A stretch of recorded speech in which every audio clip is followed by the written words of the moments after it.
Expect చేయకూడదు, ఫలితాలు expect చేయకూడదు. ఏదైనా మంచి పని చేసినా చెడు పని చేసినా ఫలితం అనేది ఎక్స్పెక్ట్ చేయకూడదు.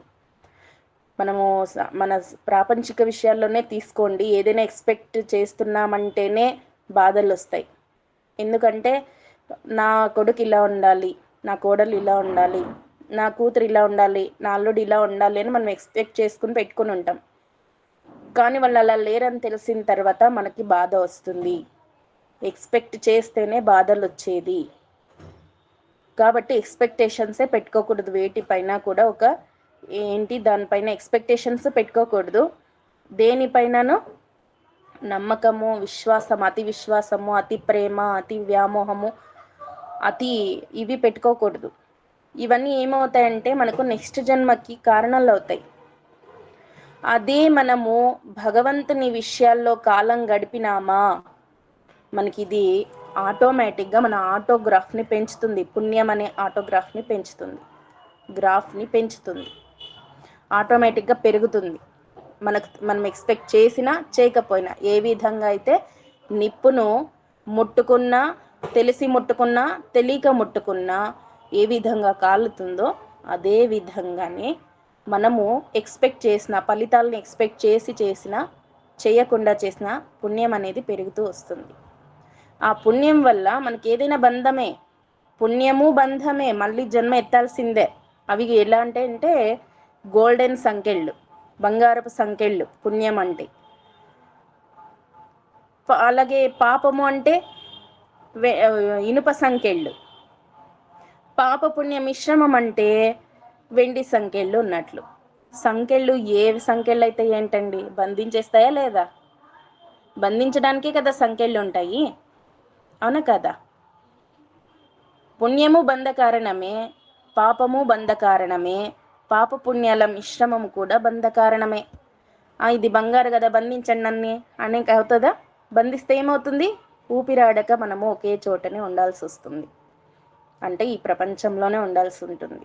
ఎన్ని కష్టాలు, ఎన్ని దుఃఖాలు, ఎన్ని అవమానాలు, ఎన్ని ఓటములు, ఎన్ని చీత్కారాలు, ఎన్ని నిందలు, ఎన్ని ఈర్ష్య, ద్వేషాలు, శత్రుత్వాలు అనుభవిస్తూ మనము ఇక్కడే ఉండాల్సి వస్తుంది. పుణ్యం చేసుకున్నా అంతే, పాపం చేసుకున్నా అంతే, పాప పుణ్యాల మిశ్రమం చేసుకున్నా అంతే. ఎక్స్పెక్ట్ చేస్తే బంధాల కారణం అవుతుంది. అదే ఎక్స్పెక్ట్ చేయకుండా ఉంటే మనకి ఏ బంధము ఉండదు. త్యజించమంటాడు భగవంతుడే. కర్మ ఫలాలన్నిటినీ త్యజించి వేయవయ్యా, లేదా నాకు అర్పించు, కృష్ణార్పణం గావించు.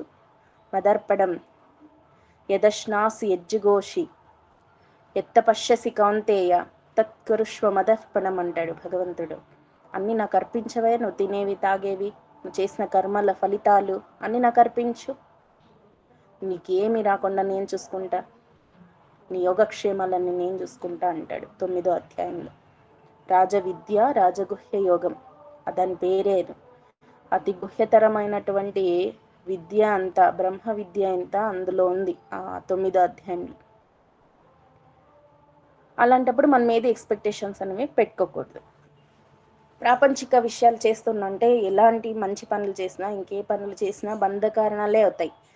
ఈ భగవద్గీత కోసం మనం 2 hours కేటాయించి ఇంట్లో ఎప్పుడైనా ఫ్రీ టైంలో ఒక 1/2 hour కానీ 30 నిమిషాలు కానీ మనకు వచ్చేదాన్ని బట్టి, తొందరగా వచ్చేస్తే ఒక 20 నిమిషాలు చాలు. కొంచెం ఎక్కువ టైం తీసుకుంటుంది, మనకు రావడం లేదు పలకడం అనేది, ఒక 1/2 hour టైం కేటాయించేసి ప్రాక్టీస్ చేసుకొని బాగా నేర్చుకోవడానికి ప్రయత్నం చేయండి. ఇది బ్రహ్మ విద్య. మనకి 9-10 నెలల్లో నేర్చుకోగలుగుతున్నాం భగవంతుని దయ వల్ల. ఎవరు ఇంత త్వరగా భగవద్గీతను నేర్చుకోలేదు నాకు తెలిసి. ఏదో ఇస్కాన్ వాళ్ళు 2-3 రోజుల్లో ఒక అధ్యాయం, 4-5 రోజుల్లో ఒక అధ్యాయం అలా చెప్తే ఎవరికి వస్తుందండి? 4-5 రోజుల్లో ఒక అధ్యాయం పూర్తి చేసిస్తే ఎవరైనా నేర్చుకోగలుగుతున్నారా పూర్తిగా కరెక్ట్గా? ఎవరు నేర్చుకోలేరు. అలా కండక్ట్ చేస్తున్నారు, దానివల్ల ప్రయోజనం లేదు. మనకు దేవుడిచ్చిన అవకాశము రోజుకి 3 శ్లోకాలు, పెద్ద కష్టము కాదు. ఒక శ్లోకానికి 5 నిమిషాలు కేటాయించినా, 15 నిమిషాలు ఇచ్చినా చాలు, బాగా నేర్చుకునే అవకాశం ఉంది. కాబట్టి ఒక 9 నెలల వరకు, ఒక 9-10 నెలల వరకు పండుగలు అవి వస్తాయి కాబట్టి, అప్పుడు హాలిడేస్ ఉంటాయి కాబట్టి, ఈ 9-10 నెలల్ని ఏదో జీవితంలో మనకి ఎన్నో ఏండ్లు ఉన్నాయి, 60 ఏండ్లు, 70 ఏండ్లు, 100 ఏండ్లు 120 ఏండ్లు కూడా బతికే వాళ్ళం ఉన్నాం. మనం చెప్పలేం కదా మన ఆయుష్ ఎంత ఉంది అని. మనిషికి ఆయుష్ 120 ఏండ్లు, 100 ఏండ్లే అంటారు, కానీ 120 ఏండ్లు మనిషికి కలియుగంలో ఆయుష్ని భగవంతుడిచ్చింది. ఈ 120 ఏండ్లు ఉండొచ్చు, చెప్పలేం, ఇంకా ఎక్కువే ఉండొచ్చు, అది కూడా చెప్పలేం. తక్కువ ఉండొచ్చు, ఎక్కువ ఉండొచ్చు. వచ్చిన ఏదో అవకాశం ఇన్నేండ్లలో ఒక ఏడాది మనం భగవద్గీతకు కేటాయించుకున్నాం అనుకోండి, మనస్ఫూర్తిగా ఇష్టంగా, కష్టమైనా ఇష్టంగా నేర్చుకున్నాం అనుకోండి, మన లైఫ్ లాంగ్ ఉండేటువంటి విద్య తరింపజేస్తుంది. మనల్ని బంధ విముక్తుల్ని చేస్తుంది, పాప విముక్తుల్ని చేస్తుంది, పాతక విముక్తుల్ని చేస్తుంది. భగవద్గీత పుణ్యాత్ముల్ని చేస్తుంది. కనీసం నెక్స్ట్ జన్మకైనా నరజన్మనిస్తుంది, నరజన్మనే ఇస్తుంది. అంతేకాకుండా పుణ్యం అధికంగా చేసి మనకి ఏనాడు ఏ లోటు లేకుండా భగవంతుడే మన యోగక్షేమాలన్నింటినీ చూస్తూ, భగవద్గీత ఒక్కటి బోధిస్తూ, భగవద్గీత ఒకటి చదువుతూ, భగవద్గీత ఒకటి ఆచరణలో పెడుతూ జీవనం సాగించినామంటే భగవంతుని చేరడానికి కూడా దారి సుగమం అవుతుంది. పూలబాట అవుతుంది, ముళ్ళబాట కాకుండా పూలబాట అవుతుంది. భగవద్గీత మనల్ని ముక్తికి చేరుస్తుంది. కాబట్టి ఒక 9 నెలలు 10 నెలలు కష్టపడండి. ప్రాక్టీస్కి 9 నెలల్లో ఎలాగైనా ఆ టైంకి మీరు అన్నీ కుదుర్చుకొని ప్రాక్టీస్కి అటెండ్ అవ్వండి. 3 శ్లోకాలే చెప్పండి. ఎంతో ఓపికగా మహాలక్ష్మి మేడం గారు ఎంతో ఓపికగా చెప్తున్నారు. ఎక్కడైనా తప్పులు పోతే, ప్రతిసారి తప్పులు పోతూ ఉంటే, ప్రతిసారి కరెక్ట్ చేస్తూ ఉంటారే నేను తప్పులు చెప్తున్నానేమో అనేసి ఎవరైనా చెప్పకుండా అవుతారేమో అనేసి బాధపడుతున్నారు వాళ్ళు కూడా. ఎక్కడైనా చిన్న చిన్న తప్పులు పోతున్నా కూడా సరేలే అనేసి సర్దుకొని ముందుకు బాగా చెప్తారులే ఇప్పుడు ఏంటి అనేసి అనుకొని వాళ్ళు కూడా కొన్ని చూసి చూడనట్లు తప్పుల్ని వదిలేసుకొని వెళ్తున్నారు. మీకు ఎంతో మంచి వాళ్ళు, కరెక్ట్ చేసే వాళ్ళు దొరికినారు. ముందుకి ఎలా చెప్పారు, కానీ ఇప్పుడు ఫస్ట్ కాబట్టి మిమ్మల్ని మోటివేషన్ చేయాలి, కానీ మిమ్మల్ని ఇది చేయకూడదు కదా, డిసప్పాయింట్ చేయకూడదు. అందువల్ల వాళ్ళు కాస్త ఇదిగా ఆలోచన చేసి చేస్తున్నారు. ఎంతో మంచిగా మీకు కరెక్ట్ చేసే వాళ్ళు ఉన్నారు. మీకే కాదు నాకు కూడా హెల్ప్ చేస్తున్నారు వాళ్ళు. కాబట్టి అందరూ సద్వినియోగం చేసుకోండి. ఒక హాఫ్ అన్ అవర్ ముందు రండి, ముందే వచ్చి ప్రాక్టీస్ చేసుకోండి. మీరు బాగా నేర్చుకుంటే నాకు కూడా ఒక తృప్తి, నేర్పించినాను బాగానే పర్లేదు అన్న తృప్తి కూడా ఉంటుంది, ఇచ్చిన వాళ్ళు అవుతారు. దాని నుంచి నేను ఇంకేం కోరుకోను మీ నుండి. జై శ్రీకృష్ణ. ఇంకా మనం ఈ 3 శ్లోకాల భావాన్ని తెలుసుకొని క్లాస్ ముగించుకుందాం. హరి ఓం మేడం. చిన్న నోట్ అండి, మేము చదువుతుంటే మాకు కరెక్ట్గా అనిపిస్తుందండి. ఈ సెల్ దగ్గర చదివేటప్పటికి తడబాటు వచ్చి చదవలేకపోతున్నాం. ఎందువల్లండి? కృపయా పరయా విష్ణు తన కరుణా హృదయుడై, కృపా హృదయుడయ్యి, శోక సంతప్తుడయ్యి కృష్ణుడితో నాకాంక్షే విజయం కృష్ణ, కృష్ణ నాకు ఈ విజయము వద్దు, నాకు ఈ రాజ్యము, సుఖాలు, భోగాలు ఏమి వద్దు కృష్ణ. ఏం ప్రయోజనం కృష్ణ ఈ రాజ్యాల వలన, భోగాల వలన? నాకు ఏం ప్రయోజనం ఉంది చెప్పు. నాకు ఎలాంటి గెలుపు వద్దు, ఎలాంటి రాజ్యము వద్దు, ఎలాంటి సుఖాలు వద్దు, ఎలాంటి భోగాలు వద్దు అని ఫస్ట్ టైం అర్జునుడు తనకేమి వద్దని, ప్రాపంచిక విషయాల్ని వద్దు అని చెప్తున్నాడు. ఫస్ట్ టైం ఇది.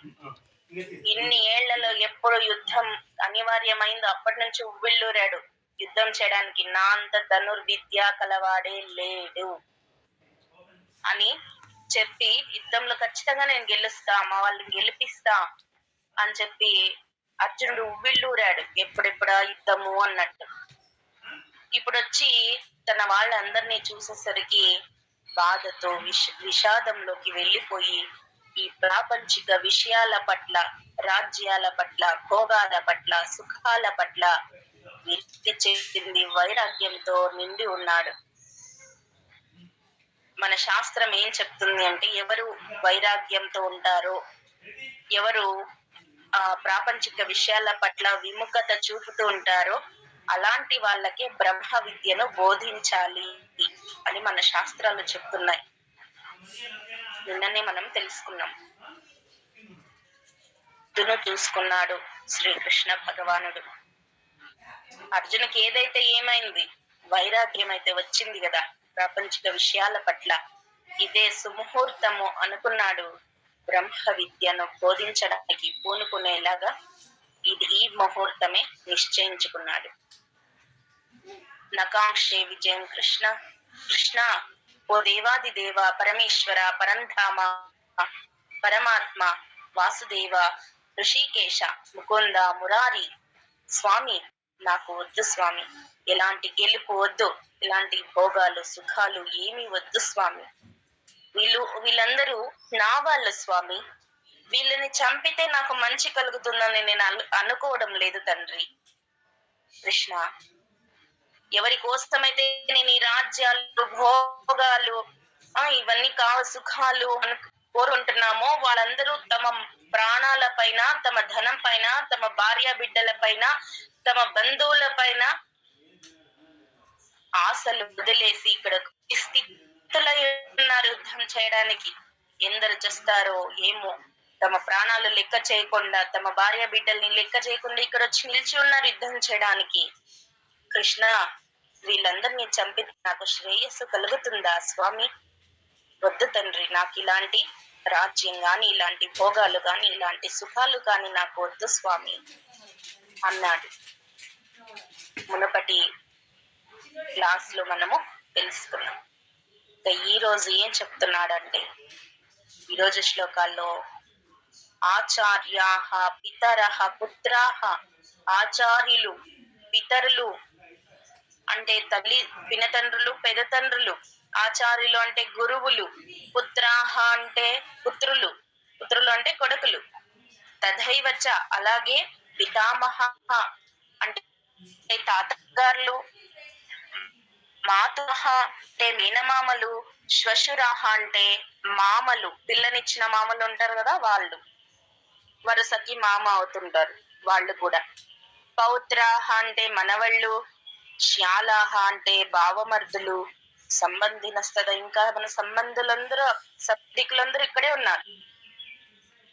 వచ్చి ఇక్కడే ఈ యుద్ధం అనే స్థితిలో ఉన్నారు కృష్ణ. అంతా నా వాళ్ళేనయ్యా వీళ్ళంతా.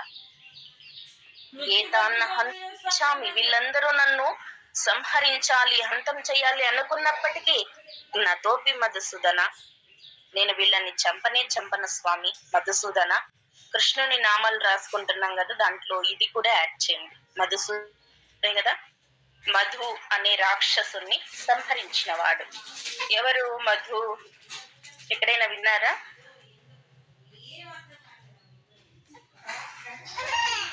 వినలేదా? వినలేదండి. Very good. మధుకైటబులు విన్నారా?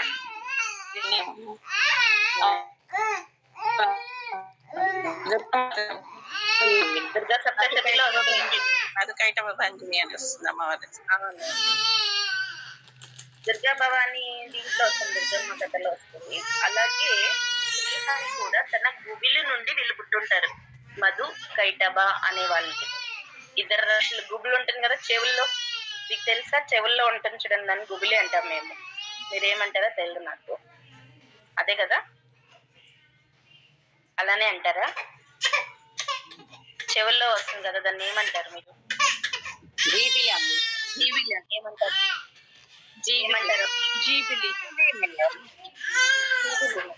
ఇదేదో బాగుంది, జాబిల్లి లాగా. జీబిలి అంటారు మేడం. మాకు ఇక్కడ గుబులే అవునా, నేను కూడా అట్లనే అంటాను. అక్షరం ఒకటే వేరు మేడం. అదే గుబిలి, జీబిలి అంటారు. గుబిలి అంటారు మేడం ఇక్కడ తెలుగులో.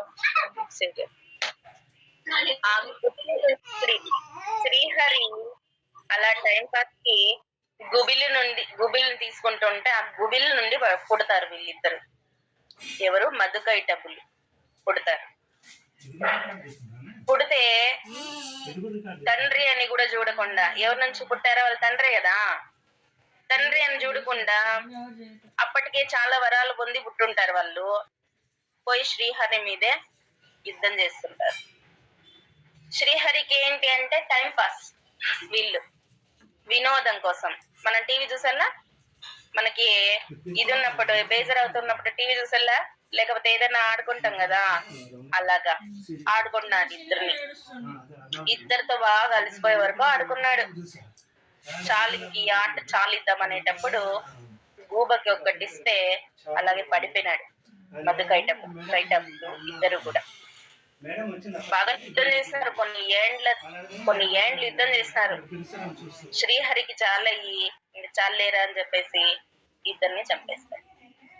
మధు అనే రాక్షసుని సూదన అంటే సంహరించిన వాడు కాబట్టి ఆయనకు మధుసూదన అనే పేరు వచ్చింది. మధుసూదన.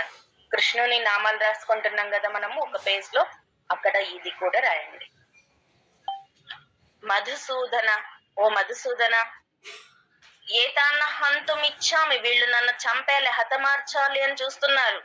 అయినప్పటికీ స్వామి తండ్రి మధుసూదన, నేను వీళ్ళని చంపను. అపి త్రైలోక్య రాజ్యస్య, వీళ్ళని చంపడం వల్ల నాకు ముల్లోకాలు సిద్ధిస్తాయన్నా కూడా నేను చంపను. అలాంటిది మహీకృతే ఏతోహో కిమ్ను మహీకృతే, ఈ భూమండలం కోసం నేనెందుకు చంపుతానయ్యా వీళ్ళని? 3 లోకాలు సిద్ధిస్తాయన్నా నేను చంపను, ఇంకా భూలోకం సిద్ధిస్తుందంటే నేను ఎందుకు చంపుతాను? చంపను మధుసూదన, నేను వీళ్ళని చంపను. వాళ్ళు నన్ను చంపినా సరే నేను వాళ్ళని చంపను అంటున్నాడు. ఎంత వైరాగ్యం వచ్చేసింది చూడండి. అలాగా చూడంగానే వాళ్ళని, ఇంత వైరాగ్యమా మరి? ఇది అదును చేసుకున్నాడు. దీన్ని ప్లాట్ఫామ్ గా చేసుకున్నాడు కృష్ణ భగవానుడు. నేనైతే వాళ్ళు చంపినా సరే నేనైతే చంపను అంటున్నాడు. నిహత్య ధార్త రాష్ట్రాన్నహ, ఈ ధార్తరాష్ట్రుల్ని, ఈ కౌరవుల్ని చంపి కాప్రీతిస్యా జనార్దన, నేను పొందే మేలంటూ ఏముంది చెప్పు? నేను పొందే మేలు ఏముంది చెప్పు కృష్ణ? ఈ కౌరవుల్ని చంపడం వల్ల నాకేం మేలు జరుగుతుంది? నాకు శ్రేయస్సు అనిపించడం లేదు అంటున్నాడు. ముందు శ్లోకంలోనే చెప్తున్నాడు, నాకు ఇదేమి మంచిగా అనిపించడం లేదు అని అన్నాడు. ఇక్కడ కూడా ఈ కౌరవుల్ని చంపడం వల్ల నాకు ఒరిగేది ఏముంది? నాకు జరిగే మేలు ఏముంది? నాకు వచ్చే సంతోషం అంటూ ఏముంది? ఎందుకంటే పాపమేవాశ్రయేదస్మాన్, ఈ పాపాత్ముల్ని చంపడం వల్ల మనకు పాపమే కదా వస్తుంది. ఆకతాయిలు అత్వైత నాతతాయినహ అంటున్నాడు. ఆకతాయిలతో లెక్కేస్తున్నాడు. ఆకతాయిలు అంటే అల్లరిగా తిరుగుతూ ఉంటారు చూడండి, పని పాట లేకుండా ఆకతాయిల్లాగా తిరుగుతున్నారు అంటారు చూడండి. అలాగా ఈ కౌరవుల్ని కూడా అర్జునుడు ఆకతాయిల కిందకి లెక్కగట్టినాడు. అంటే పనికి మాలిన వాళ్ళలాగా లెక్కగట్టి ఈ పాపాత్ముల్ని, ఈ అల్లరి వాళ్ళని, దేనికి పనికి రాని వాళ్ళని, వెధవల్ని ఎందుకు చంపాలి స్వామి? చంపితే మనకే కదా పాపం అంటుకుంటుంది, ఇలాంటి వాళ్ళని చంపడం వల్ల అని వాపోతున్నాడు. ఇలాంటి వాళ్ళని చంపితే మనకే పాపం కదా. ఆకతాయిలు ఎందుకన్నాడు అంటే, లక్క ఇంటికి అగ్గి పెట్టారు కదా, అగ్గి పెట్టారు, విషాన్నించి చంపాలని చూస్తారు. ఇంకా ఆయుధాలతో వివిధ రకాలుగా హింసించారు, మాటలతో హింసించారు, సభా మండపంలో అవమానించినారు. ఇంకా ఎన్నెన్నో వాళ్ళ ఆటలకి ఒక అదుపు లేదు. పాండవుల్ని చంపేయాలని చూస్తున్నారు, వాళ్ళ అమ్మతో పాటు కుంతిమాతతో పాటు చంపేయాలని చూస్తున్నారు.